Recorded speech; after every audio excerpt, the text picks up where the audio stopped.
एकाएकी गडाच्या पाली दरवाज्यावरची नौबत दुडदुडली. पाठोपाठ वर्दी आली. सरनौबत नेताजीराव पालकर सिद्दी हिलालसह गड चढून येतायत. बाराबंदीवरून कंगनेदार पगडीवरून पाणथेंब ओघळणारे नेताजी मुजरा करीत जिजाऊंच्या सामने पेश झाले. त्यांची गर्दन वर उठत नव्हती. या सरलष्कर, राजांच्या भोवतीचा वेढा फोडण्यासाठी आम्ही खाशा गड उतरणार आहोत. संगती कुमकेला आमचे शंभूबाळ घेणार आहोत. त्यापूर्वी तुमचीच वाट आम्ही बघतो आहोत. तेवढं कमरेचा हत्यार उतरून आमच्या हाती द्या. मराठ्यांच्या सरलष्करांच्या हातातील हत्यारात हत्तीचं बळ असतं असं आम्ही ऐकून आहोत. आमचे शिवबाराजे सोडवायला आम्हास ते उपयोगी पडेल. कट भरल्या अवस्थेत जिजाबाई नेताजींना लागेलसे बोलल्या. भिजल्या अंगाचे, भरल्या डोळ्यांचे नेताजी त्याने थरारले. घोगऱ्या सादात म्हणाले, मासाब, गडलोट करा पण असं तोडू नका. हत्यारे तुमच्या हाती द्याया. आम्ही काय मेल्या माऊलीचं दूध नाही प्यालो. वेडा पडला म्हणून इमान नाही पडत. राजे सोडवू मगच पायधूळ घ्याया येऊ. येतो आम्ही. जिजाऊंना आणि बाळराजांना मुजरा करून नेताजी वळले. त्यांना पाठमोरे बघताना आपण फारच तोडून बोललो हे जाणवून जिजाऊ नेहमीच्या आऊबोलीत म्हणाल्या, सरलष्कर, दमछाकीचा मुक्काम 2 दिवस घेऊन तवाने व्हा. मग जे करणं असेल ते करा. जे करणे शक्य होते ते सारे नेताजींनी कडव्या इमानानं केले. सिद्दी हिलाल संगती घेऊन ते पडत्या पावसात वेड्याचा उपराळा करावा म्हणून पन्हाळगडच्या पायथ्याला जाऊन भिडले. पण सावध हापशांनी उपराळ्याचा छापा मोडून काढला. सिद्दी हिलाल कैद झाला. नेताजी पन्हाळ्याच्या पायथ्यापासून माघारा फिरले. पाऊस पडतच होता. मावळी मने भिजत होती. मराठी मुलूक भिजत होता. उदंड दलदल दाटत होती.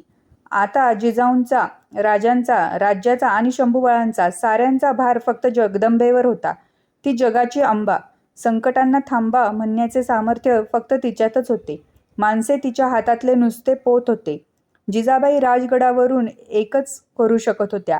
शास्ताखान सिद्दी जोहरला मिळणार नाही यावर नजर ठेवण्याचे काम. त्यासाठी त्यांनी चाकणचे जुने जाणते किल्लेदार फिरंगोजी नरसाळा यांना बोलावून धाडले. फिरंगोजी राजगडावर आले. मासाहेब त्यांना निकराच्या धीराने बोलल्या, फिरंगोजी बाबा, आमच्या तर इंगळास कोळंबे लागले.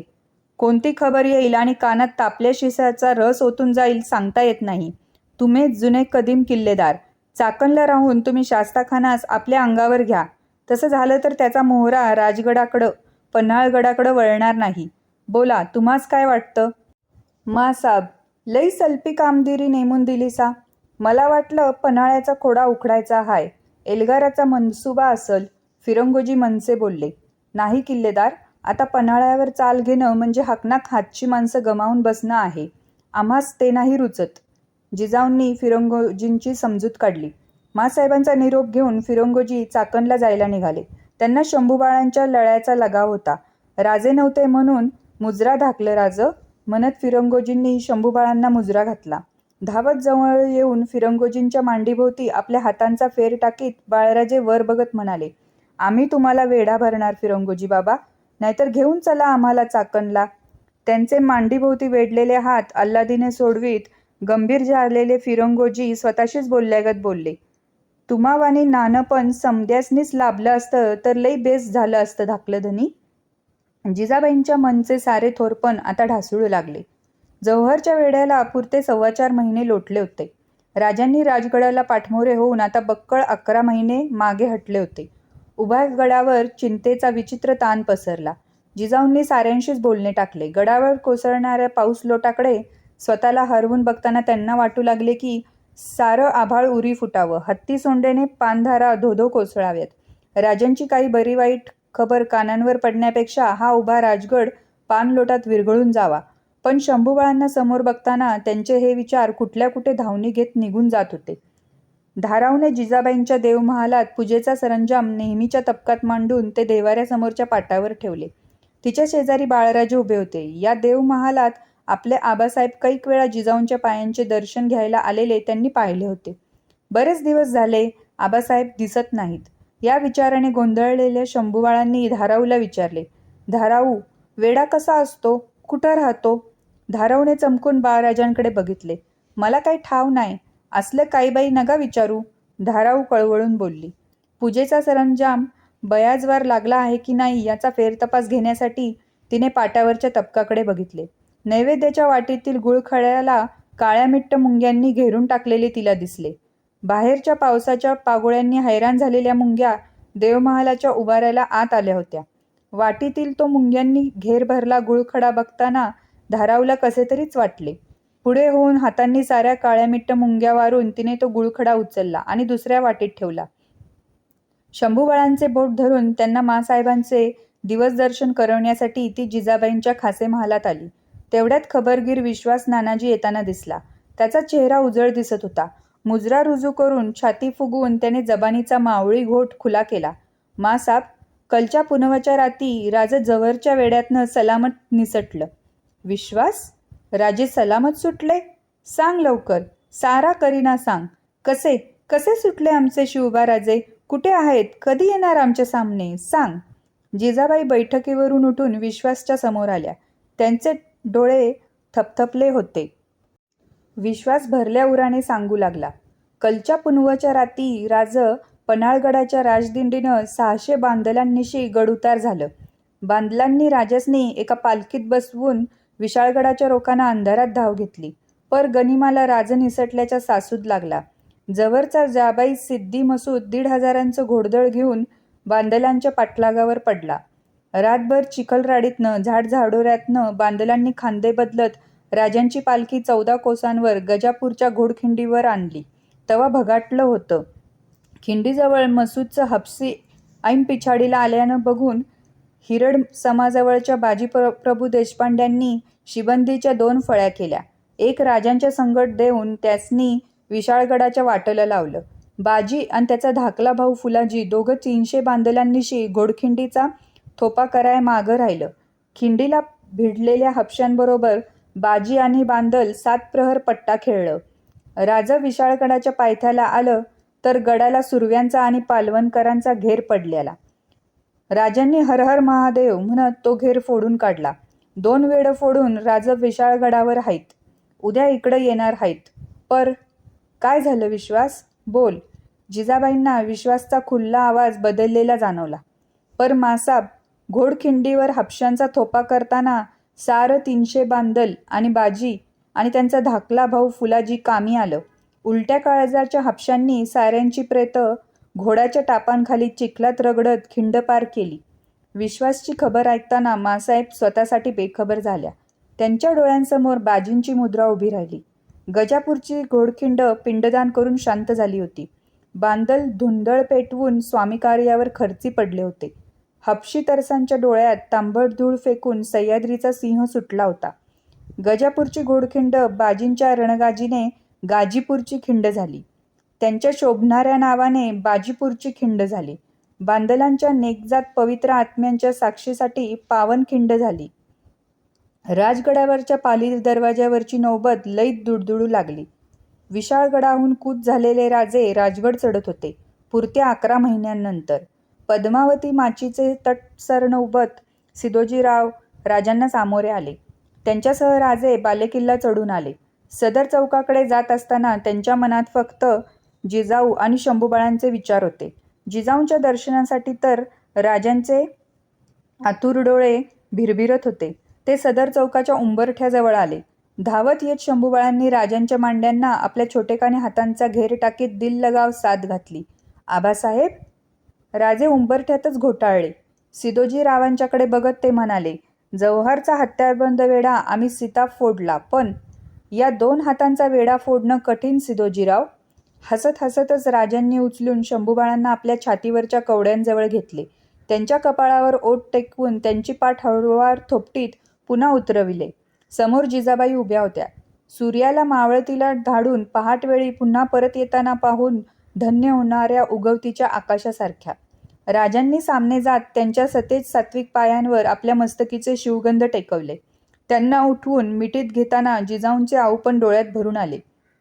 त्या दोघांना बिलगून शंभूबाळ उभे होते.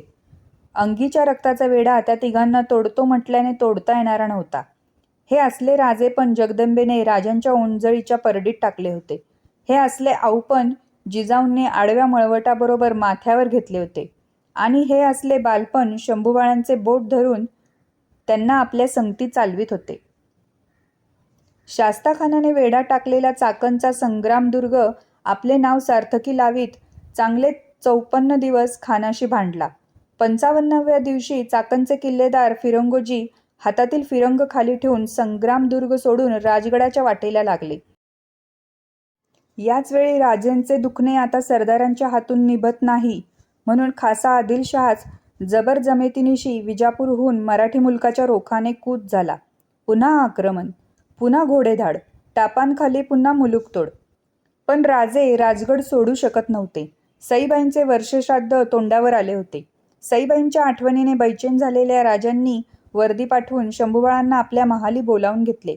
सईबाईंची सावळी मूर्ती मनात रेंगाळत असतानाच समोर उभ्या असलेल्या बाळराजांचे खांदे प्रेमभराने पकडीत राजे म्हणाले, बाळ शंभू, वेढा म्हणजे काय म्हणून तुम्ही आऊसाहेबांना विचारलत ते आम्ही सांगतो. जे जे सामने असलं की तोडता येत नाही आणि नजरेआड झालं तरी ते आपगणाला तोडायला राजी होत नाही, त्याला वेढा म्हणतात बाळराजे. राजांचा आवाज सईबाईंच्या स्मरणाने भरला होता. डोळे बाळराजांच्या डोळ्यातील काळ्याशार भावल्यात आपणाला हवे असलेले सावळे पण धुंडीत होते. बाळराजे मात्र आपल्या आबासाहेबांच्याकडे एक नजर बघत निर्धाराने म्हणाले, नाही आबासाहेब, आम्हास वेढा म्हणजे काय ते चांगलं कळलंय आता. किल्ल्याबाहेर पडणाऱ्या राजाला मारायला नंगी हत्यारं घेऊन धारकरी टपलेले असतात, त्यालाच वेढा म्हणतात आबासाहेब. हे ऐकताना राजे गलबलले. त्यांनी शंभूबाळांना झटकन उचलून आपल्या मांडीवर घेतले आणि त्यांच्या पाठीवर हात फिरवताना राजांच्या मनात येऊन गेले की बाळराजे, वेढ्याचा मतलब कळून नाही भागत, त्याचा उपराळा करायची मखलाशी साधनं जमलं पाहिजे. कधी वेड्यात सापडू नका. आम्ही तुमचे आबा आणि आऊ आहोत. रायाजी आणि अंतोजी गाडे या धारावच्या मुलग्यांचा आता शंभूराजांशी बरेच घसटीचा प्रेमा जुळला होता. बाळराजांची उमर जशी वाढीला लागली होती तशी त्यांची भोसलाई नजर आपोआपच तयार होत होती. नसलबाज अरबी घोड्याच्या ऐडबाज शिंगराला वारेझोताचा कानोसा घेण्यासाठी कुणी कान टवकारायला शिकवावे लागत नाही. जिजाऊंचा महाल सोडला तर शंभूबाळांचा सारा समय अंतोजी रायाजीच्या संगतीत जात होता. शिलेखाना, कलमखाना, दफ्तरखाना, जासूदखाना, गडावरच्या 18 कारखान्यांचा कानूजाप्ता राजांनी कसा बसवला आहे हे शंभूबाळ रोजान्याच्या फटक्यात जवळून बघत होते. दर्जी महाल, चौबिना महाल, शेरी महाल, सौदागिरी महाल अशा गडावरच्या 12 महालातील मुरब्बी लोकांचा रिवाज त्यांच्या नजरेखाली येत होता. राजसदरेवर जिजाऊंच्या तर्फेला बसून गोतसभेने दिलेले कथल्यांचे न्यायनिवाडे ते ऐकत होते. धाकलं राजे म्हणून लहान थोरांनी घातलेले अदब मुजरे रुजू करून घेत होते. धाकूटपणा पंतोजी गुरुजींपेक्षा नजरेनेच उदंड शिकत असते. ज्यांच्या माथ्यावरचे मायेचे छत्र अजानपणी हटले जाते त्यांना परिस्थितीच उदंड शिकवित असते आणि ज्यांच्या पदरी मरण जिनावर टाकून दौडणाऱ्या राजाच्या पोटचा बच्चा होण्याचे फर्जंद पण येते त्यांना अंगचे रक्तच उदंड शिकवून जाते. दिवाळीच्या दिवल्यांनी राजगड उजळून टाकला. शास्ताखानाचा खासा सरदार कहारतलब खान उंबरखिंडीतून खजिन्यासह कोकणात उतरणार असल्याची खबर राजांना मिळाली. त्यांनी जिजाऊंचा व शंभूबाळांचा निरोप घेऊन राजगड सोडला. यावेळीच राजांचा सुभेदार तानाजी मालुसरे संगमेश्वरावर तळ टाकून होता. त्याच्या छावणीवर शृंगारपूरकर सूर्यराव सुर्वे आणि पालवणकर जसवंतराव यांच्या जोडसैन्याने रात्रीचा छापा घातला. ही खबर राजांना राजापुरात मिळाली. सुर्व्यांचा हिसाब पावता करण्यासाठी राजे हुजरातीच्या फौजेसह राजापुराहून शृंगारपुराच्या रोखाने परतले. त्यांच्या परतीच्या सैन्यात एक कसबी कलमबाज दाखल झाला होता. त्याचे नाव बाळाजी आवजी. संगमेश्वर पालीमार्गे राजे शृंगारपूरच्या पांढरीवर येऊन धडकले. गावातील सुर्व्यांच्या गडीतील अन्यायाचा गड्डा असलेले सिंहासन वगळले तर गाव मोठे राजस देखणे होते. झाडांचा अंगहिरवा गर्दावा आणि आंबरायांचा रसवंत डौल यांनी गावाभोवती फेर धरला होता. राजांचे खबरगीर चौटाप उधळीत शृंगारपुरात घुसले. त्यांनी खबर आणली की सूर्यराव सुर्वे डायाडौल होऊन गडी सोडून पळून गेला आहे. मात्र सुर्व्यांचा कारभारी दिवाण पिलाजीराव शिर्के मोठा तलवारबाज असून तो गडी लढवण्याच्या तयारीत आहे. माणूस इमानाचा आहे. राजांचे घोडदळ हर हर महादेवचा पाऊस पडीत शृंगारपुरात घुसले. सुर्व्यांची गडी घेरली गेली. कमरेची भवानी उपसून राजे सुर्व्यांच्या गडीत शिरले. गडीतले सुर्व्यांचे सगळे धारकरी मावळ्यांनी दस्त करून त्यांच्या मुसक्या अगोदरच आवळल्या होत्या. पायातील बागदार मोजडीने सुरव्यांचे भुंडे सिंहासन त्वेषाने ठोकरीत राजे म्हणाले, बेईमानदारांच्या मसनदी मातीमोलाच्या असतात. ते दृश्य समोर पाहत असताना एका बळजोर कल्लेदार माणसाची छाती वर खाली होत होती. ते होते सुरव्यांचे दिवाण पिलाजीराव शिर्के. दोरखंडांनी दस्त केलेल्या पिलाजीरावांना राजांच्या सामने पेश करीत तानाजी मालुसरे म्हणाले, हे बेईमानी धन्यांचे इमानी चाकर. शांत पावलांनी पिलाजींच्याकडे जात राजांनी आपल्या हातांनी त्यांच्या काढण्या उतरल्या. राजे तानाजीला म्हणाले, चुकलात तानाजीराव. इमानी नजरेला धन्याच्या चालीची खोट कधीच दिसत नाही. दिसली तरी पटत नाही. म्हणूनच तर ते कुलवंत इमान असतं. मोकळे झालेले पिलाजीराव राजांच्या नजरेला निधड्या छातीने नजर भिडवून म्हणाले, काढण्या कशापायी काढल्या? ज्या गादीला आम्ही मुजरा केलं तिला ठोकरून वर ही आमची नावाजणी कशापायी? त्या परीस घोड्याच्या टापला जखडून आमच्याच गावात काढा की आमची धूळधिंड. पिलाजी रावांच्या खांद्यावर आपल्या डाव्या हाताचा तळवा चढवून कपाळावरचे शिवगंध आकर्षित राजे म्हणाले, पिलाजीराव, तुम्हीही चुकलात. आम्ही पागेचा एवढा घोडा पोसला तो काही इमानदार माणसं त्याच्या टापांखाली रगडण्यासाठी नाही. इमानी जनावरांकडून इमानी माणसं रगडणाऱ्या राज्याची आणभाग आम्ही घेतलेली नाही. प्रसंग पडला तर आमच्या पागेचा घोडा इमानी माणसांच्या मांडेखालीच येईल. होईल ती मानहानी सोसायला मन बांधील झालेल्या पिलाजींना असले जिनगानी कुर्बान करून टाकावी असे बोल कधी ऐकायला मिळतील अशी अपेक्षाच नव्हती. घोटाळलेले पिलाजीराव राजांच्याकडे डोळे भरून बघत होते. त्यांच्या मनी चाललेली घालमेल राजांना जाणली. त्यांच्या खांद्यावर तळहाताची एक थाप देऊन राजे म्हणाले, घाबरू नका पिलाजीराव. आम्ही तुम्हाला आमच्या चाकरीत दाखल होण्याची भीड घालणार नाही. तुमच्या नेकजात बर्तावावर आम्ही निहाल आहोत. पण सल्ला म्हणून मनची एक बात तुम्हाला जरूर बोलू. शिकल न लावलेलं हत्यार आणि मुजोर बेईमान धन्याची चाकरी सारखीच असते. दोन्हीचा असूनसुद्धा काहीच हिसाब लागत नाही. सूर्यांची संगत करण्यापेक्षा शेतपोतावर जाऊन कुणबावा केला तरी तो गोमटाच आहे. तानाजीराव, पिलाजींना बाइज्जत मोकळं करा. राजांनी आज्ञा करीत उजव्या हातातील भवानी म्यान केली. पिलाजीरावांचे कल्ले थरथरले. झटकन वाकून राजांच्या मोजड्यांना हात लावीत ते म्हणाले, राज, आजवर तुम्हाबद्दल लई ऐकून होतो. आज त्याचा पडताळा नजरेला आला. म्याहून पाय धरलं. तोडायचं असलं तर टाका तोडून. त्यांना वर उठवून गळाभेद देत राजे म्हणाले, पिलाजीराव, आमची जिंदगी तोडण्यासाठी नाही. हयातभर आम्ही माणसं जोडतच आलो. तोडणं सोपं असतं, जोडणंच मुश्किल आहे. पिलाजींनी राजांना आपल्या वाड्यावर पायधूळ झाडण्यासाठी विनवणीचे मागणे घातले. निवडक धारकरी घेऊन राजे पिलाजीरावांच्या वाड्यात आले. वाड्याच्या सदर चौकात 2 भावंडे खेळत होती. साऱ्यांना पाहून ती दबकली. राजांनी पिलाजीरावांना विचारले, ही कुणाची घर शोभा पिलाजीराव? जी, ती माझीच हाईत. हे थोरलं गणोजीराव आणि ही धाकली राजसबाई. समधी हिला राजाऊ म्हणतात. आम्ही जीव म्हणतो. पिलाजींनी आपल्या मुलांची नावे सांगितली. थोरला गणोजी तरतरीत दिसत होता, पण तोरेबाज उभा होता. राजाऊ मात्र मोठी राजस आणि चलाक दिसत होती. तिच्या डोळ्यात भीतीचा वारासुद्धा नव्हता. त्याहून राजांनी तिला बघताक्षणीच जाणवले की तिचा तोंडावळा जिजाऊंच्या तोंडावळ्याशी बराच जुळता आहे. पुढे जात राजांनी दोन्ही मुलांच्या खांद्यावर हात ठेवले.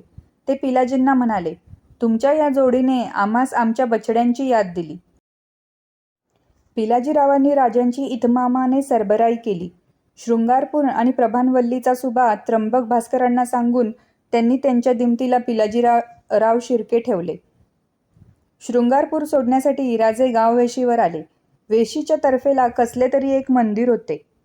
हे कसले देवस्थान? राजांनी निरोप द्यायला आलेल्या पिलाजींना विचारले. हे आमच्या कुलदेवताचं, भावेश्वरीचं हाय, पिलाजी म्हणाले. असं, चला दर्शन घेऊ. म्हणत राजे पाय उतार झाले. मंदिरात जाऊन त्यांनी भावेश्वरीचे दर्शन घेतले. बाहेर पडताना ते पिलाजींना म्हणाले, तुमच्या या कुलदैवतेचा संबंध आमच्या जगदंबेशी असावा. ही मूर्ती जगदंबेसारखीच दिसते. शृंगारपूर सोडून राजांच्या घोडेतुकडीने धीम्या चालीची धावणी धरली. राजांच्या मनात 2 गोष्टी धावणी घेत होत्या. एक, राजाऊ उर्फ जीव. दुसरी, भावेश्वरी. राजे राजगडावर आले आणि मृगाने आपली झोड उठवली. गडावरच्या झाडी आवळण्यात आल्या. गड उतरंडीवरचा झाडझडोरा पानधरात नाहून निघू लागला. शंभूबाळांना संगती घेऊन राजे दफ्तरखान्याचा जाप्ता जातीनिशी नजरेखाली घालू लागले. लोहार मेटावर भाल्यांच्या इंगळावर तावून निघणारी आणि घनटोक्यांखाली घडणारी तलवारींची पाती आपल्या सडक बोटांच्या मुठीत पकडून तोलून पाहू लागले. वरून पाऊसधारा कोसळत होत्या. राजांच्या मनात एक विचाराचा पानगोळ घोंगावत होता. लाल महालात शिरलेला हिरवा सर्प शास्ता खान. आषाढ हटला. श्रावणाचे सरते दिवस आले. ऊन पाऊस एकमेकांच्या पाठलागावर पडले. वरून पावसाच्या तुरळक सरी खाली उतरत असतानाच राजगडाच्या पायथ्याजवळ उदग अंबे उदय च्या बेभान रोमांचक किलकाऱ्या आभाळाकडे वर चढत होत्या. रणहलग्यांवर लेझमांचे ताफे नाचत खेळी करत होते. टाळी चापाच्या काठ्या संभळी घुमवीत होत्या. रणशिंगांच्या ललकाऱ्या पाऊस सरींवर काटा फुलवीत चित्कार धावत होत्या. भंडाऱ्याच्या मुठी उधळल्या जात होत्या. उरभक्तीच्या इरेसरीने भरून आले होते. उदेकार उसळत होते. उदे गांबे उदय. मंबाजी नाईक भवानी जगदंबेची गंडकी शिळेची घडीव मूर्ती पालखीत स्थापून राजगडाच्या पाली दरवाजाकडे येत होते. बुतशिकणी करणाऱ्या औरंगजेबाच्या हिरव्या मुलखातून भगवती जगदंबेची मूर्ती मंबाजींनी मराठी मुलखात सीता बांधली होती. मराठी मुलखात आणण्यापूर्वीच सरहद्दीवर भवानी समोर बकरी पडली होती. रक्ताच्या पायघड्यांवरून जगदंबा श्रींच्या राज्यात प्रवेशली. मुरदाडांना मातीमोल करणारी, मर्दांच्या मनगटात निधडपणाचा चेवताव चढविणारी, जोशाला जय देणारी जयंती, कडव्या भक्तांना कृपाकडे बहाल करणारी भद्रकाली, महिषासुराचे मर्दन माजवलेली मत्तमर्दिनी, भंडासुराचे भंजन केलेली भगवती भवानी, बिड्डालाला बुडवलेली बलशाली बिहडिनी, न्यायी जगाला जगवणारी जयवंती, जगज्जननी भवानी राजांच्या राज्यात उतरली. शंभूबाळांसह गडपायथ्याशी आलेले राजे पालखीला सामोरे आले. राजांचा आणि बाळराजांचा मळवत भंडाऱ्याने भरला. जगदंबेचे ते दोन्ही फर्जंद चालत पालखीजवळ आले. ठाण झालेल्या पालखीतील शस्त्रसंभार उगारलेली, पायाखाली महिषासूर रगडणारी कृष्णवर्णाची वज्रलेपी मूर्ती डोळाभर बघताच राजांनी जगदंब जगदंब म्हणत हात जोडून डोळे मिटले. पुढे होत राजांनी आणि शंभूने जगदंबेच्या पायाला हात लावून तो मस्तकाला भिडवला. राजांनी देवभयांना इशारत करून आईंच्या पालखीला आपला रिवाजी खासा खांदा दिला. ते बघताच भोवतीचे उभे मावळजण भक्तिभावाने उसळून उठले. उदग अंबे उदे, हर हर महादेव चा मावळ्यांनी पाऊसच पाऊस पाडला. पालखी राजगड चढून आली. जिजाबाईंनी आणि राणीवशातील पुतळाबाई, सोयराबाई, काशीबाई अशा सर्व राण्यांनी जगदंबेची खणा नारळानं ओटी भरली. शुभ मुहूर्तावर पालखी प्रतापगडाकडे जाण्यासाठी वाजत गाजत राजगड उतरू लागली. जगदंबेची मिळेल तेवढी कृपासोबत साधण्यासाठी राजे शंभूबाळांसह पालखीबरोबर गडमाचीपर्यंत आले. गड उतरणारी पाठमोरी पालखी बघत असताना राजांना फार फार जाणवून गेले, या मूर्तीचं दर्शन घ्यायला आज सईबाई पाहिजे होत्या. शंभूबाळांच्या खांद्यावर हात ठेवून ते म्हणाले, ही जगदंबा साऱ्या जगाची आई आहे, तुमची, आमची, साऱ्यांची. तिला हात जोडा बाळराजे. राजे आणि शंभूबाळ यांनी हात जोडून डोळे मिटले. गडमाचीवर उन्हात मिसळत श्रावणसरी ते दृश्य बघत होत्या. देवीच्या प्रतिष्ठापनेसाठी राजे कुटुंब कबिल्यासह प्रतापगडावर आले. मुहूर्ताचे पात्र घुईंग घुईंग करीत घंगाळात डुबले आणि राजांनी जय जगदंब म्हणत आईच्या मूर्तीला हात लावले. मंदिराच्या सुगड गाभाऱ्यातील चौथऱ्यावर जगदंबेची उदे ग अंबे उदे च्या गजरात सुप्रतिष्ठापना झाली. मूर्तीसमोर मानाची बकरी पडली. प्रतापगड चैतन्य जोशात उजळून निघाला. जावळी आणि कोयनाखोरीतील अवघा मावळा लोक जगदंबेच्या दर्शनासाठी गडावर लोटला होता. रात्री आईच्या गोंधळासाठी प्रतापगडाची सदर मावळ माणसांनी खचाखच दाटून गेली. सदर चौकात तांदळाचा चौक आखून जगदंबेच्या मानकरी भुत्यांनी त्यावर श्रीफळ ठेवले होते. पिळदार पगडी, घोळदार डौर आणि चुग्गीदार चोळणा असा पेहराव घातलेले गोंधळी मळवट भरून तयार झाले. कुणाच्या गळ्यात संबळ होता, कुणाच्या हातात चवंडक तुंतुन, डोक्यावर करंजेल घेतलेले टेंबे सदरेच्या कोनाड्यात फरफरत होते. राजे सदर दाखल होण्याची सारे उत्सुकतेने वाट बघत होते. पदराचा काठ तर्जनीने सावरता धरीत प्रथम जिजाबाई सदरेवर आल्या. त्यांच्या पाठोपाठ राजे आणि शंभूबाळ सदर दाखल झाले. समोर उभे असलेले मावळे पगड्या उंचावून आश्चर्याने राजांच्याकडे आणि बाळराजांकडे बघू लागले. त्या दोघा पितापुत्रांनी जगदंबेच्या भुत्याचा वेश आज अंगावर धारण केला होता. ती रूपे मोठी गोमटी दिसत होती. त्यात राजे पण नव्हते, होते ते भाववेडे भक्त पण. राजे बाळशंभूसह सदर बैठकीवर सुखावले. गोंधळ्यांचा म्होरक्या सदरे सामने आला. मुजरा घालून म्हणाला, आईचा मानाचा पोत पेटता करून आपण त्यो नाचवाय पाहिजे धनी. जशी जगदंबेची आज्ञा म्हणत राजे पायऱ्या उतरून चौकात आले. म्होरक्याने दिलेला 5 पेड्यात घट्ट वळलेला भवानीचा पोत त्यांनी आपल्या हातात घेऊन तो मस्तकाला लावला. गोंधळ्याने बगलेतल्या बुदल्यातील करंजेल पोतावर सोडले. त्याच्या हातातील टेंब्यावर धरून राजांनी जगदंबेचा पोत पेटता केला. गोंधळाने आपल्या हातातील काठी राजांच्या हातात दिली. तिच्या ठेक्यावर पोत उजव्या हाताकडून उजवीकडेच कसा नाचवायचा याची राजांना टिगळ दिली.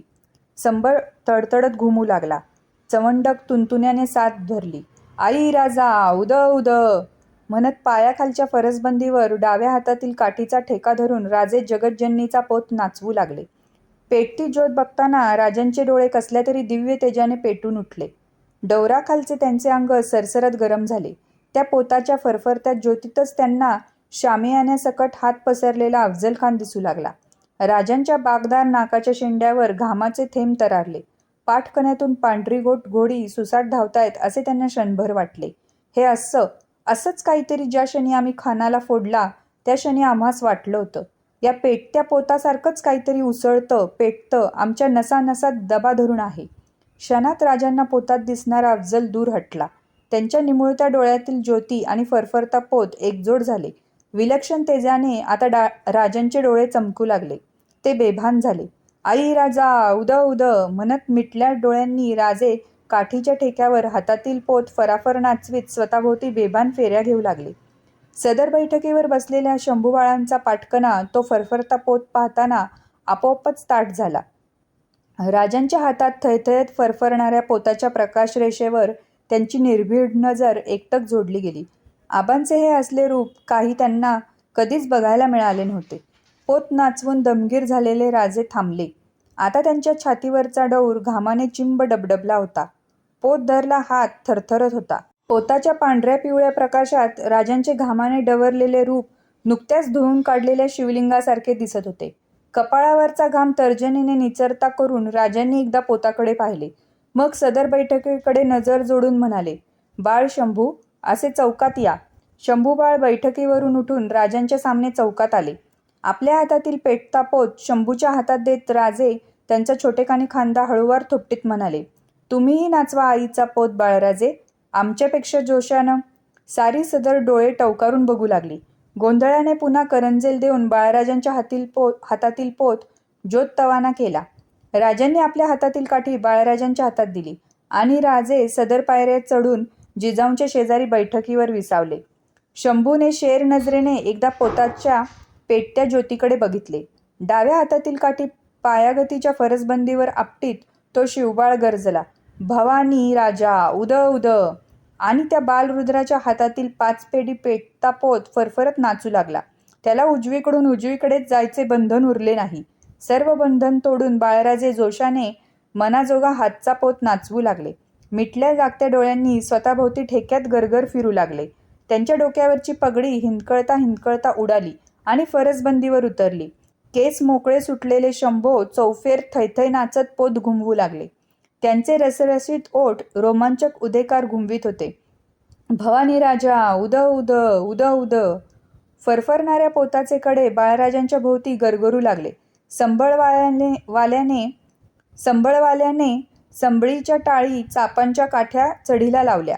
बाळराजांचे ते बेभान रूप पाहून सदर बैठकीवर बसलेल्या जिजाऊंच्या हातांची बोटे नकळतच कानशिलाकडे चढली आणि कटाकट मोडली गेली. थरकून उठलेल्या सदरेवरच्या एका मावळ्याने नरड्याची घाटी फुलवीत किलकारी दिली, हर हर महादेव. भोवतीच्या साऱ्यांनीच ती उचलून धरली. किलकारीच्या त्या मोठ्या आवाजाने बाळराजे थांबले. त्यांचा पोत धरला हात थरथरू लागला.